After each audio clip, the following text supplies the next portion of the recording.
నమస్తే welcome to AV news. Hanamkonda పట్టణ కేంద్రంలోని వైబ్రెంట్ అకాడమీలో దారుణం చోటు చేసుకుంది. ములుగు జిల్లా కమలాపురం విలేజ్ మంగపేట మండలానికి చెందిన అనుముల భవానీ అనే విద్యార్థి అనుమానాస్పద మృతి కడుపు నొప్పితో ఆత్మహత్య చేసుకుని చనిపోవడం జరిగిందని కాలేజీ యాజమాన్యం వ్యాఖ్య. తల్లిదండ్రులకు తెలియపరచకుండానే ఎంజీఎం హాస్పిటల్లో చేర్చిన వైనం. అకాడమీ పర్మిషన్ తో జూనియర్ కాలేజీ నడుపుతున్న యాజమాన్యం ఇంటర్ ఫస్ట్ ఇయర్ చదువుతున్న భవానీ కాలేజీ ముందు తల్లిదండ్రుల ఆందోళన, కాలేజీ ఫర్నిచర్ ను ధ్వంసం చేసిన మృతురాలి కుటుంబ సభ్యులు. తమకు న్యాయం చేయాలని తల్లిదండ్రుల ఆందోళన స్పందించని యాజమాన్యం సంఘటనా స్థలానికి చేరుకున్న పోలీసులు.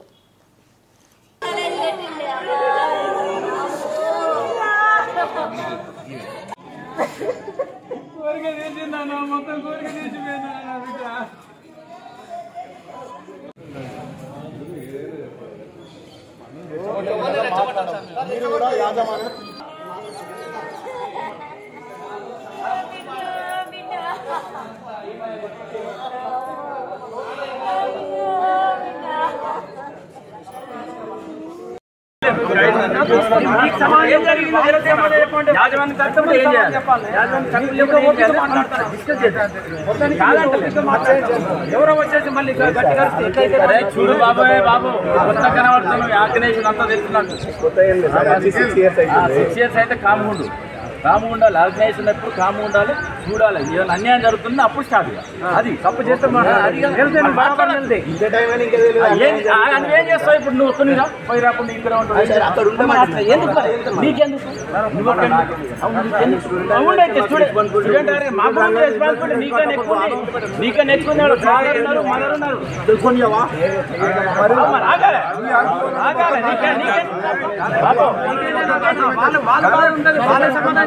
ఫాదర్ మదర్ అంటే మీరు రెస్పాన్సిబిలిటీ ఆగాలి. ఇక్కడ నీ బాధ్యత తర్వాత వాళ్ళ తర్వాత నువ్వు నేను మాట్లాడు మాకే తెలియదు అసలు ఏం వాళ్ళ తర్వాతనే మీరు అంటాను. కేవలం ఇక్కడ చెప్తాను చెప్పకుండా ప్రెస్ మీట్ కూడా పెడతాను. వాళ్ళందరూ తీసుకొని అందరితో మాట్లాడతాను ఏం జరిగిందన్నది. ఎప్పుడు కానీ నేను అదే చేస్తాను. నేను ఒక్కరిని పోతే వేరే డౌట్ వస్తుంది. అన్నీ ఒక 5 తీసుకొని ఒక్కొక్కరిని ఒక హాఫ్ అన్ అవర్లో ఏం జరిగిందో పూర్తి క్లారిటీ వస్తుంది. వచ్చిన తర్వాత ఏం మాట్లాడదాం, ఏం చేద్దాం, కేసులా ఏంటంటే అన్ని డిస్కస్ చేసినట్టు కాము ఉండండి. Okay sir. జస్ట్ 1 వీక్ క్రితం కూడా హోమ్సిక్ ఇచ్చారు. ఇంటికి వచ్చారు.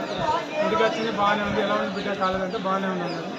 మన 24th మళ్ళీ తీసుకొచ్చి మా అల్లుడు గారు తీసుకొచ్చి మా మిస్సెస్ని మా వచ్చారు. వచ్చి కాలేజీలో చేర్పించి వెళ్ళిపోయారు. ఒక 2 days కాల్ చేసింది, బాగా డాడీ జల్దీ చేసి కొంచెం అని చెప్పింది. డ్రెస్ వేసుకున్నావు బిడ్డ అంటే వేసుకున్నాను. ప్రాబ్లం అంటే ఏం ప్రాబ్లం లేదు, నాకు యాక్షన్ ఉన్నాడు డాడీ అన్నది. నా బిడ్డ అలా చనిపోద్దని అనుకోలేక నా బిడ్డ చనిపోయేంత ధైర్యం అలాంటి లేదు. మాకుండే ధైర్యం. ఎవరన్నా ఏమైనా చేసుకున్నా కూడా ఇలాంటివి చేస్తారా అలా చేస్తారా కోప్పడే తప్ప నా బిడ్డ అట్లా సూసైడ్ చేసుకునే అంత తిరిగితనం లేదు. ఆమెకు అలాంటి చర్యలకు పాల్పడదు. అంత మంచి పిల్ల. అలాంటిది ఈ యజమాని వాళ్ళు కప్పిపుచ్చుకోవడానికి నాకు తెలియకుండా హాస్పిటల్ తీసుకెళ్ళి 11:30కు రోహిణి హాస్పిటల్ అని చెప్పారు. మళ్ళీ కాల్ చేస్తే లిఫ్ట్ లేదు. మళ్ళీ ఒకసారి కాల్ చేస్తే మేము ఎంజిఎం వెళ్తున్నాం, మీ పాప కడుపు నొప్పి లేస్తుంది, మీరు తొందరగా అర్జెంట్గా రావాలి, సీరియస్గా ఉందని చెప్పారు.